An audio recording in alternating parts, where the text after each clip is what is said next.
สวัสดีค่ะวันนี้นะคะแม่แอนมีของขวัญปีใหม่มาให้ทุกคนนะคะสำหรับคนที่ชอบทำเบเกอรี่นะคะแต่หลายคนบ่นว่าอุปกรณ์ไม่พร้อมยังไม่มีเตาอบนะคะหรือว่ายังไม่มีเครื่องตีใหญ่ๆนะคะเครื่องตีไข่ใหญ่ๆสามารถทำได้หรือเปล่าวันนี้ก็เลยจะนำเสนอการทำเค้กโดยใช้ไมโครเวฟนะคะแล้วก็ไม่ว่าจะเป็นวัสดุนะคะหรือว่าเป็นวัตถุดิบนะคะก็จะมีน้อยๆสิ่งเพื่อให้เป็นการเริ่มต้นของคนที่อยากจะมาเป็น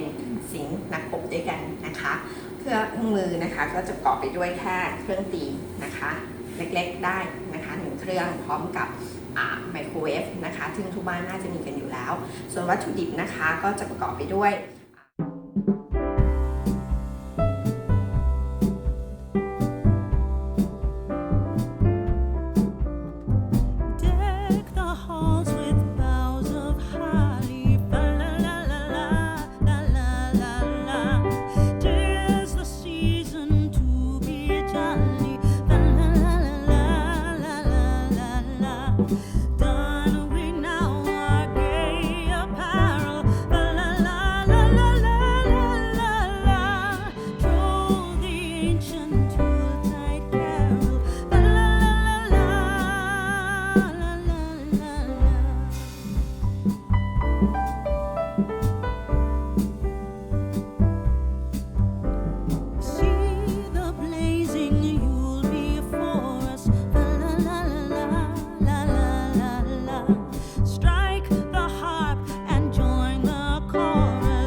ทาพิมพ์ด้วยน้ำมันก่อนนะคะเค้กเราจะได้ไม่ติดพิมพ์นะคะจากเราก็จะคว่ำเค้กลงค่ะ สวยงามไหมคะสวยงามค่ะบอกเองทำเองตอบเองจะเห็นขาวๆนิดนึงเป็นเศษแป้งนะคะที่ตกไปตอนแรกค่ะพูดเสร็จแล้วนะคะเค้กไมโครเวฟของเราค่ะตอนนี้รอให้เย็นนิดนึงนะคะแล้วเดี๋ยวเราค่อยมาตัดดูเนื้อกัน